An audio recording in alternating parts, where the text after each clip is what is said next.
Hi there, thanks for joining us. It's The Sweet Spot, the great weekly golf show packed with previews, tips and golf chat from the Racing Post. I'm Bruce Millington and I'm joined by Steve Palmer, back from a week off. It's not exactly the biggest week of golf of all time. We've just got the one tournament in South Africa, but hopefully Steve has got some decent bets for that. But before we look forward, let's look back.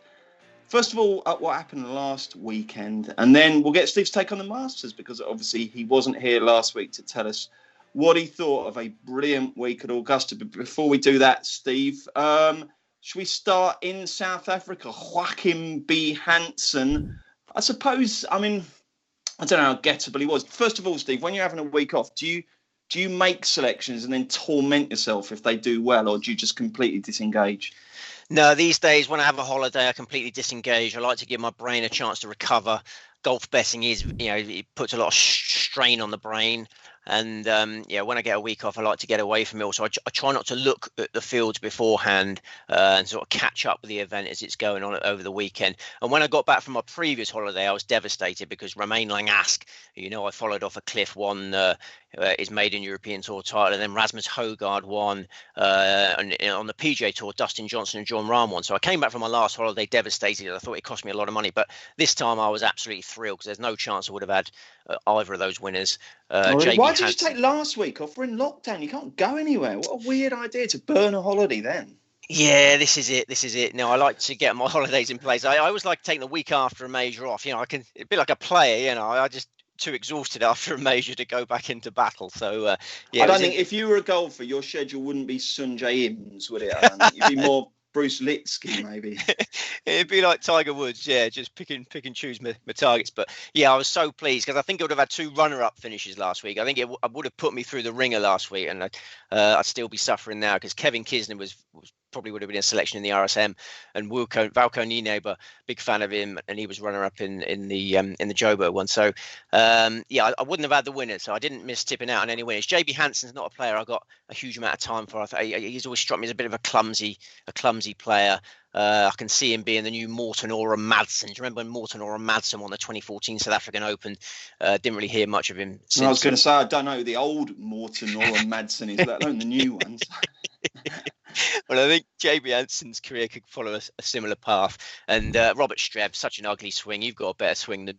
Yeah, but I was thinking about this, right? Why will you not tip? You only ever tip golfers with lovely, perfect swings and great ball strikers. What's wrong with people who just get it done and slap it about and hang on in there? The thing with Streb is he's a course winner, wasn't he?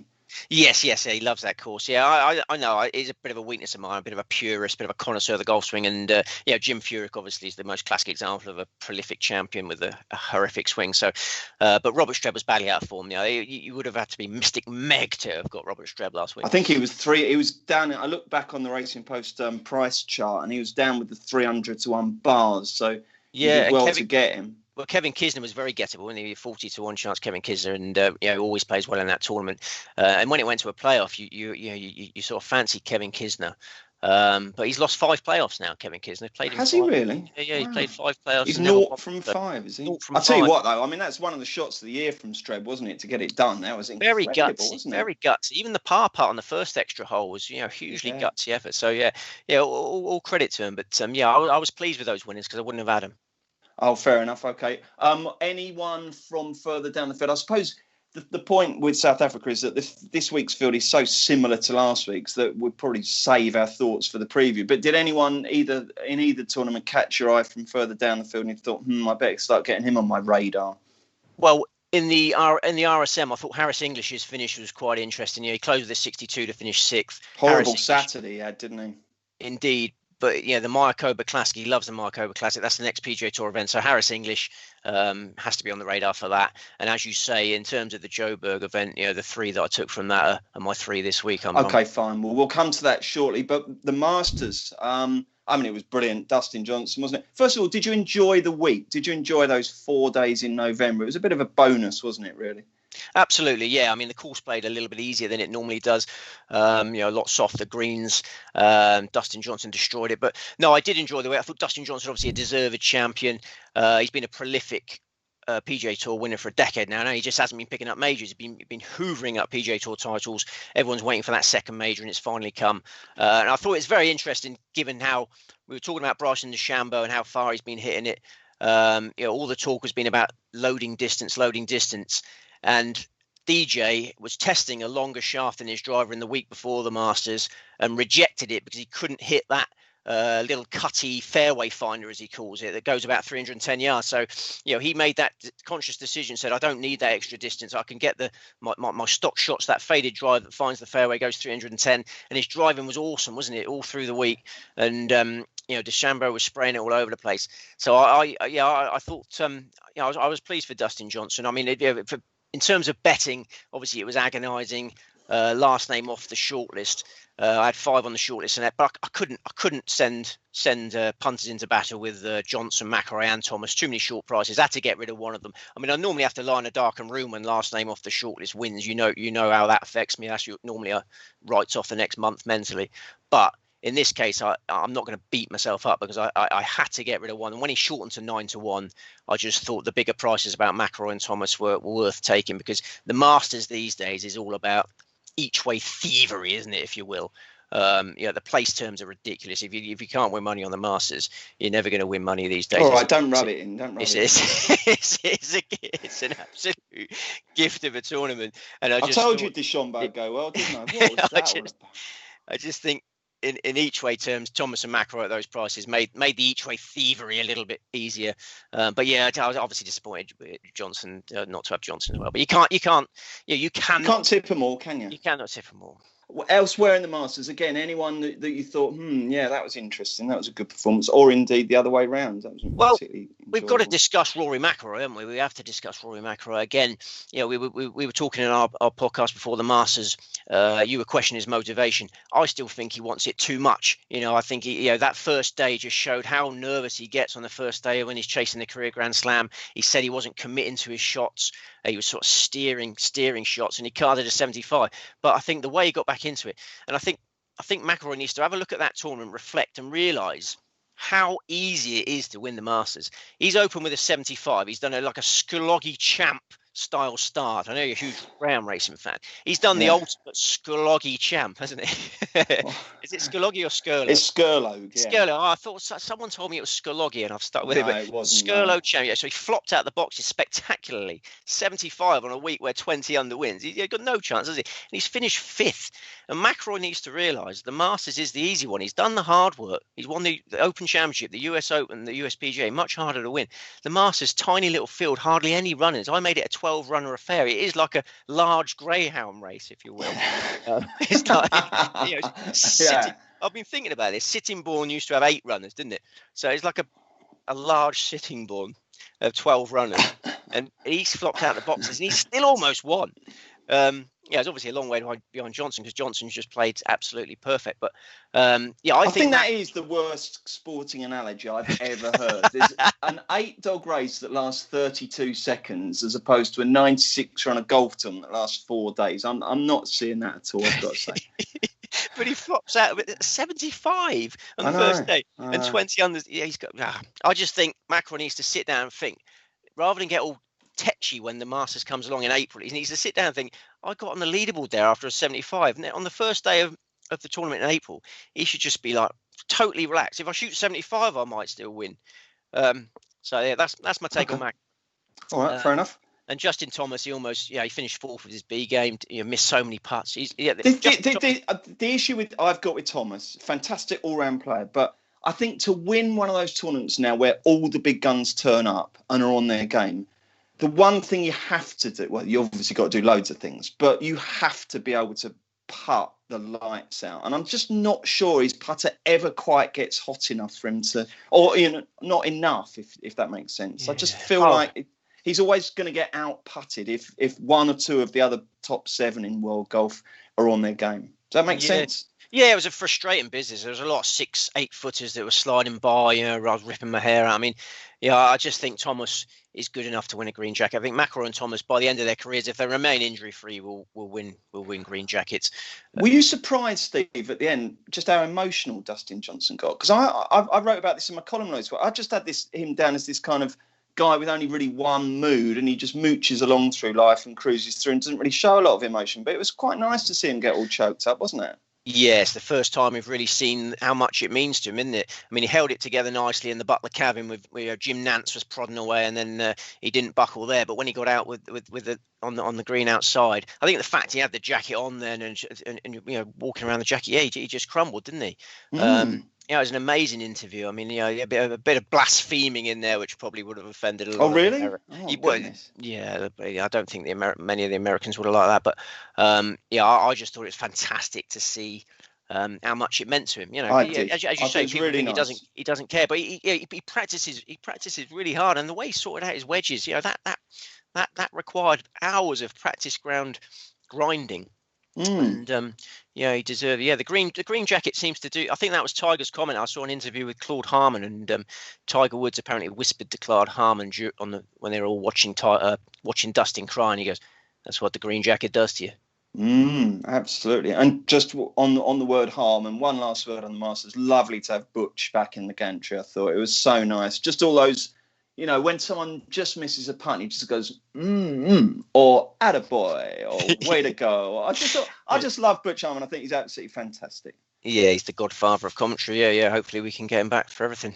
I'm not sure about that. Well, let's see what we can win money on this week. Hopefully, don't forget Racing Post supports safer gambling at all times. So I'm sure Steve will give you some great tips, but please do bet with money you can afford to lose, because golf betting is difficult. There's hundreds of players, and it's not always easy to nail the winner. Tell us what we've got this week. First of all, why is there nothing in America? Little break till Mayakoba. Yeah, it's really winding down over there. We've only got the QBU shootout, the former Shark shootout after that, and then they're all having their Christmas holidays. That's it. There's only two to go over there, and then we've got 4 or 5 left in Europe. So okay, so nothing in America, but we're back in South Africa, aren't we? What's the tournament and what's the course? It's the Alfred Dunhill Championship, the second of 3 in a little run of South African events. And this is at Leopard Creek, which I know is one of your favourites, Bruce, because you like looking at elephants and hippopotamuses, and et cetera, et cetera. And it's 7,249 yards, par 72. It's hosted since 2005. Slight renovation in 2017 when there was no Alfred Dunhill. They've toughened it up a bit. But 4 par 5s. And a drivable par 4-6. It's traditionally been a big hitters paradise. The honours board full of big hitters. No wind in the forecast this week. I can see South African powerhouses making merry. Okay, well, before we get Steve's tips, we'll just have a quick look at the betting. And basically, this is last week's field with a couple of decent Brits jammed in there in terms of Bobby McIntyre, who finally got the dub the other day, and Eddie Pep. So I think we're 12. This is general prices. Shop around. Both for best prices and best each way terms, of course, really important these days. 12, Bobby McIntyre, 14, Brandon Stone, 16, Bedwezenhout, 18, Eddie Pepperell, 20, Niebnar, and it's 25-1. And we were working out how you pronounce Niebnar as a surname, but I thought the first name was the simple part, Wilco, but apparently it's not. I heard you just now pronounce it in a slightly more exotic fashion. Well, this is it. Yeah, I mean, you've got to get these things from the horse's mouth, so to speak, or the golfer's mouth, to be more accurate. And he pronounces Wilco Valco. It's Valco. He is Valco Nienaber. So I will be pronouncing him as Valco from now on. And a good way of remembering it, if you're a fan of Trolley. Did you ever used to watch the sitcom Trolley? I didn't. With Gavin Strong. Actually, a very funny lead character called Gavin Strong. The wife gives me a lot of stick for watching Trolley. She thinks it's a lot of rubbish, but the name of that supermarket is Valco. Okay. So is Trolley in your top 5 all-time sitcoms? No. Peep What's number 1? Peep Show's number 1 in The Office, and then you work from there, don't you? But Valco Nienaber, who is awesome, isn't he? Well, yes, but I mean, when it got to the business end, all of a sudden he's there taking one golf shoe off, sticking his foot into a snake-infested pond smasher. Shows great courage. Yeah, I suppose so. But he didn't quite get the job done. I'm not sure if you backed him, you call him awesome. But anyway, how many tips have you got first? I've got 3 against 156. I mean, you talk about field sizes, Bruce. I mean, last week we had 92 runners in the Masters. This week we're back to 156. And we haven't had, that's a standard field size. We haven't had an 156 runner event for quite a while because of the daylight issues. But in Mail Lane, where we are this week, it gets light at 5 a.m.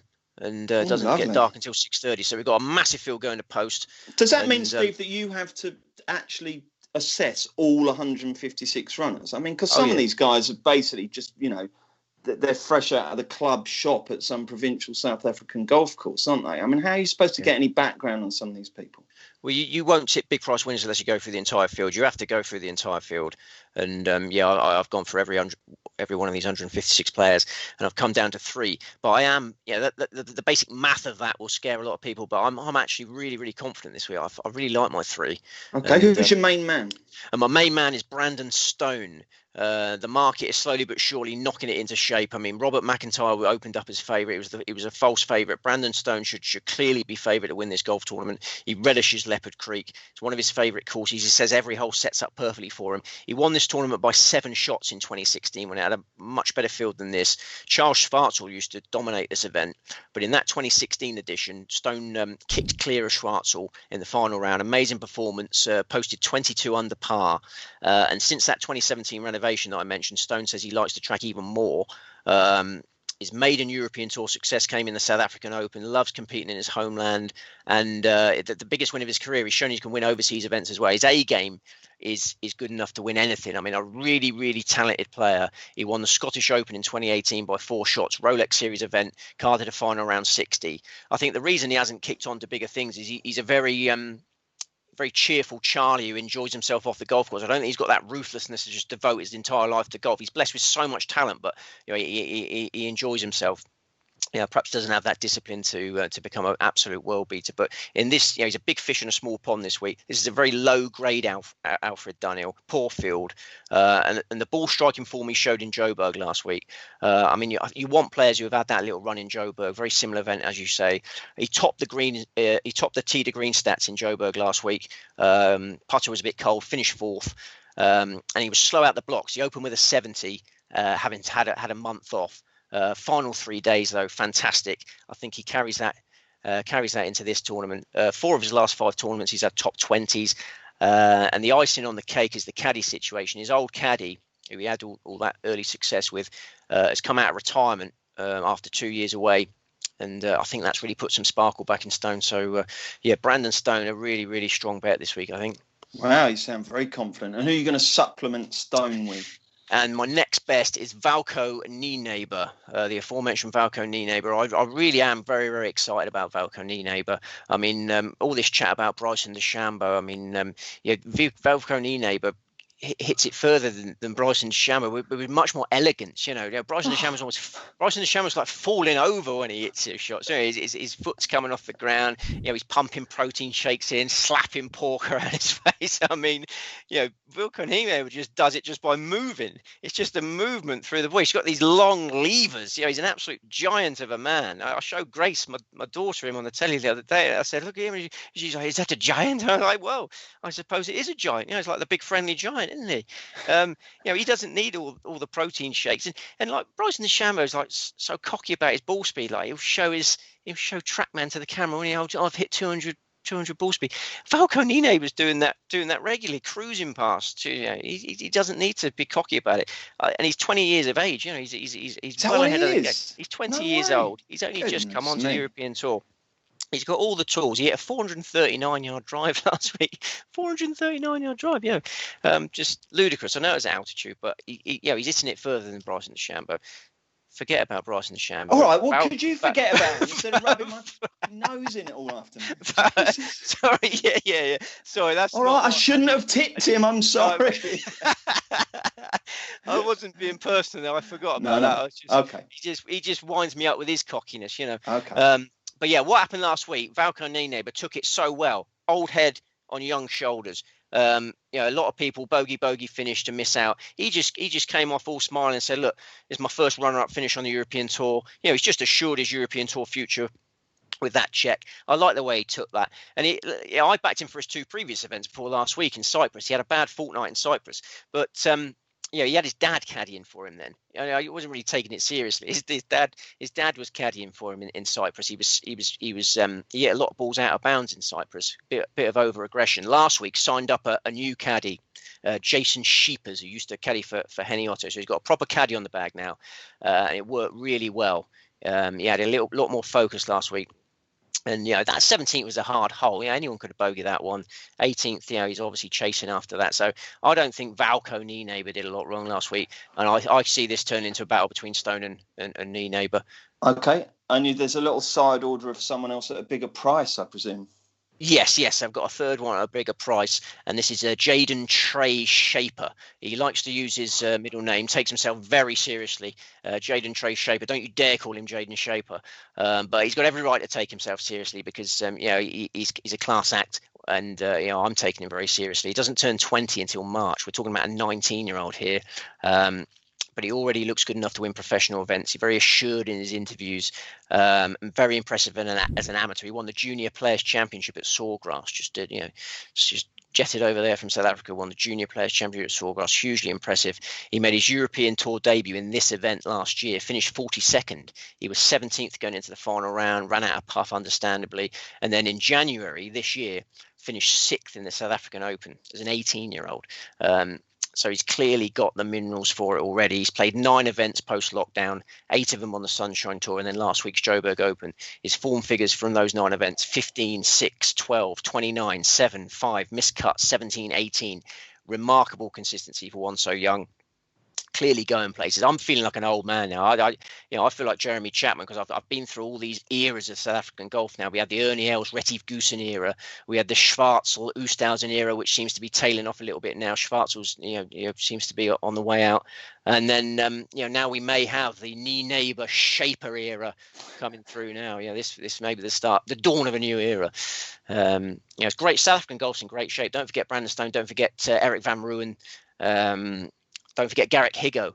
I wish I was. How can you forget Garrick Higgo, eh? Exactly. So 3-pronged attack on 3 really talented young South Africans. I think this is an exciting week. I was really excited about the Masters. I'm almost just as excited about the Alfred Dunhill Championship. Oh, brilliant! Excellent. What price is that? What's he called? Schaefer, the last fella. He's called Jaden Trey Shaper. Shaper, okay. And what price is he? Because he wasn't 66 to 1. Yeah, sorry, he's 66 to 1. Yeah, a bit of early 80s. Yeah.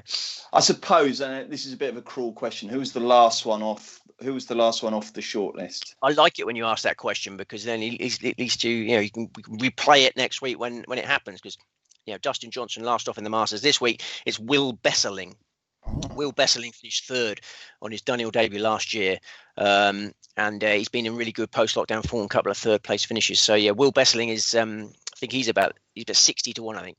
Okay. If you're at 4, add Will Besserling in.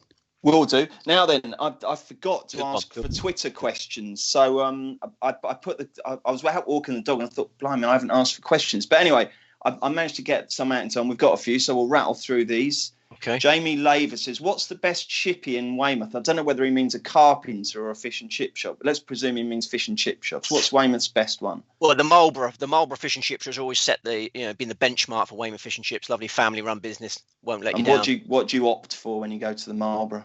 I like a nice large cod, and a battered. Yeah, you got to have a battered sausage as well, haven't you?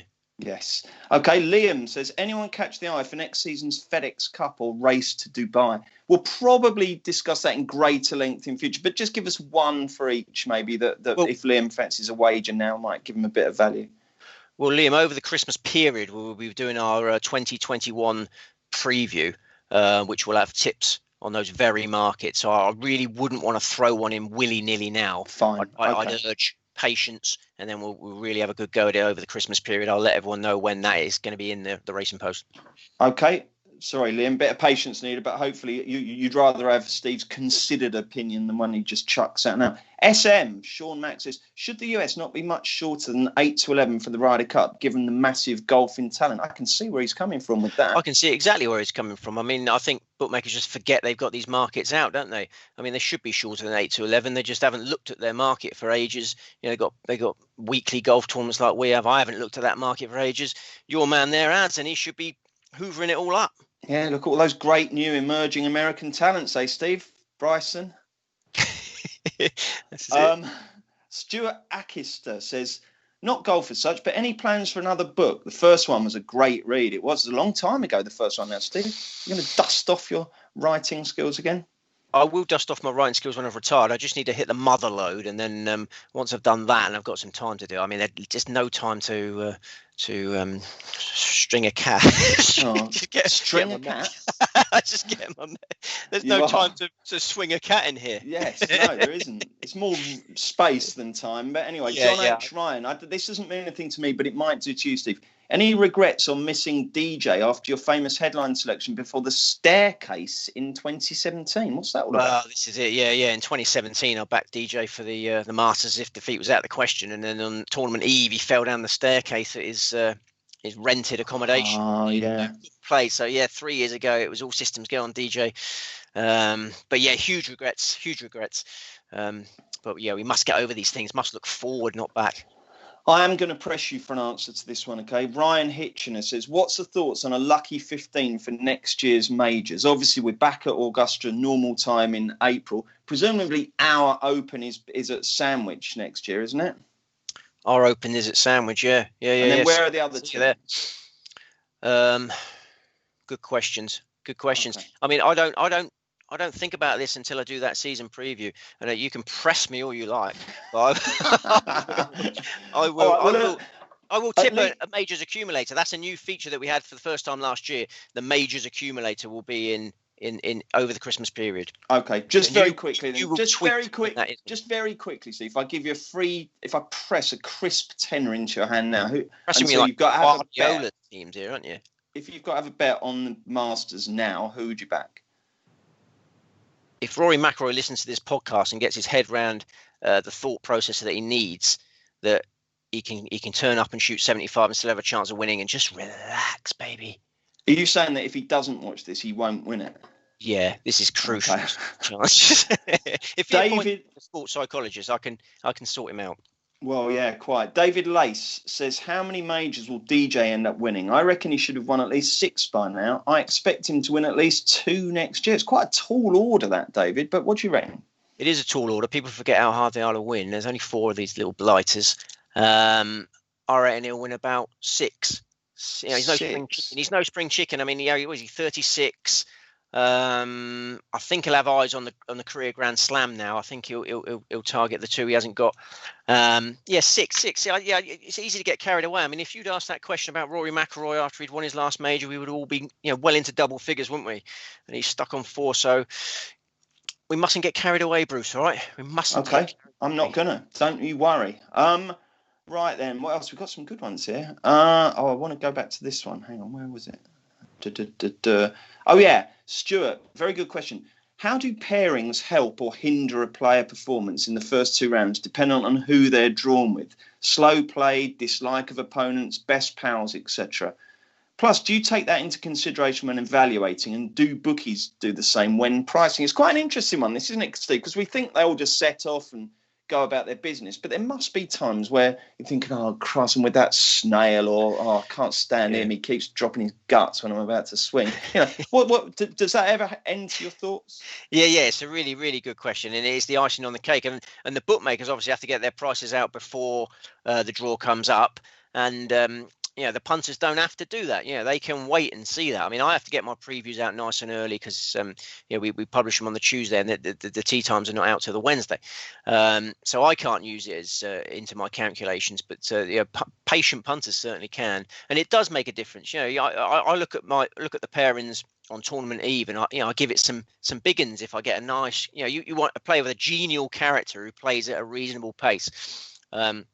And if you get stuck with an arse, are we allowed to say that? If you get stuck with a slow arse, that's obviously the worst combination.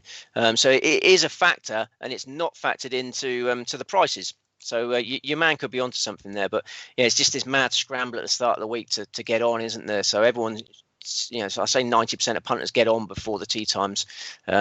Maybe there's a lesson to be learnt there. Absolutely. Robbie Byrne, this is topical given your selections. Will Steve give Brandon Stone a kick in the arse? What a swing, yet he seems to have no brain or a good coach. Blimey, he's a harsh customer, isn't he? Yeah, what a swing. Yeah, it's absolutely beautiful. And it was only a cold putter last week that caused problems. I mean, the swing was in great condition and the coach will focus on the swing. I don't want to be kicking him up the arse. I think you often ask me which golfer I'd like to be. I think Brandon Stone would be a great person to be because he's just so happy all the time. He's just you never see a grumpy Brandon Stone. And, what about Peter Malnati? He's like that as well, isn't he? What a lovely genial character. Very cheerful, Charlie, but not as talented as Brandon Stone. Brandon Stone will win multiple European Tour titles, and he's good enough to win majors. How old is he? Mid-20s, 26. Yeah. 26-ish. Yeah, he just needs to knuckle down a little bit now, and I think the future is extremely bright for Brandon. But no, I won't be kicking him on the bottom. Okay, fine. And finally, Dave Haddon says in a year that Cockrack and JB Hanson have won tournaments, he then puts cap locks on and says, when will Thomas Detry finally get it done? Now, Steve, there's players that you tip and you go on a run of tipping and you love them. And Peters is one, and his Belgian compatriots another Detry. You had Thomas Olsen. No, what's he called? Torbjorn Olsen. You get these guys, don't you? And they stay in your tipping stable for weeks. But he's a constant letdown, that Detry, isn't he? Is he off the list? Yeah, he hasn't been on that much this year, but we chanced him in the Cyprus Showdown, didn't we? Because we thought that change of format might help him. And I think it did. He got through the last day and all was going well. He was a short price on the last day when he made a fast start. And then it happened, didn't it? What happened is what's been happening all the time. He has one absolute scorecard wrecker and he took a 7 at par 5 and it was game over. A couple of balls went OB. He just seems to have that destructive shot in him. And I'll be very wary of backing Thomas Detry for a while now. I need a lot of convincing. The victory drought is getting longer and longer and longer. Okie dokes. Right then, Steve, before we go, just take us through your 3 selections again in case anyone's missed them. Alfred Dunhill Championship, 3-pronged attack. There's 156 runners, but these 3 will be in contention on Sunday, I think. Brandon Stone, Valco Knee Neighbour, Jaden Trey Shaper. Brilliant. Okay, Steve, thank you very much indeed. Don't forget, it is safer gambling week, so hopefully a few small each-way wagers on Steve's tips will return a profit. Steve, only 1 tournament this week, but 3 next week. Take us through it.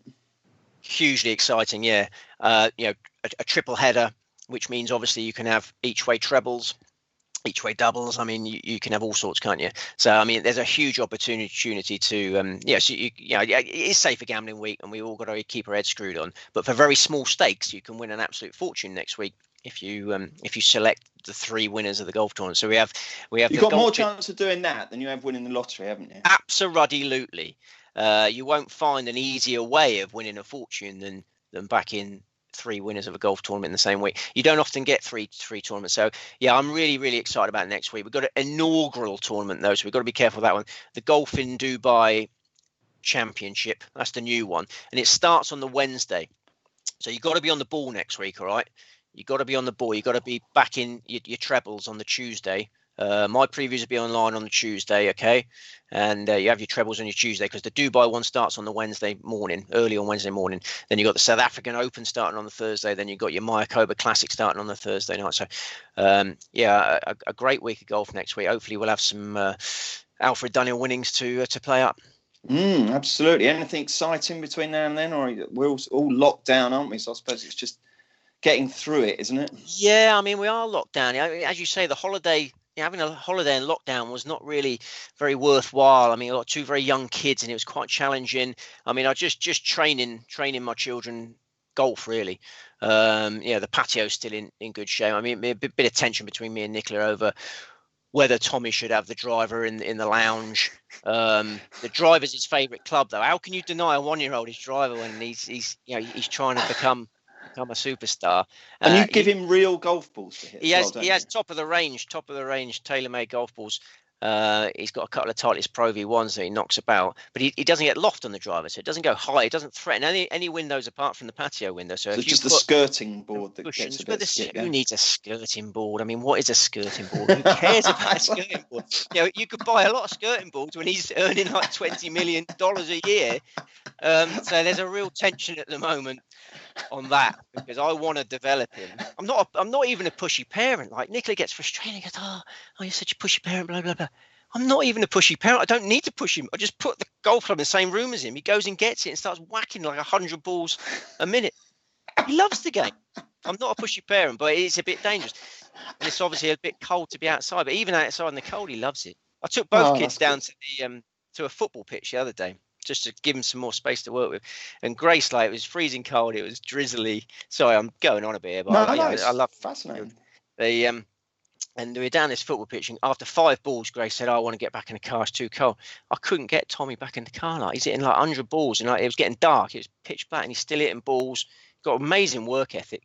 And then when I get him back in the car, he's like crying, going absolutely wild, thrashing the driver at me, trying to kill me because I stopped him in the drive. It's very, very strange. So, yeah, that's been my lockdown. So, yeah, I need to be released. Boris needs to release me just for my own safety, really. Excellent. Okay, Steve, thank you very much indeed. Great stuff. We are back next week for another Sweet Spot. Thanks so much for joining us.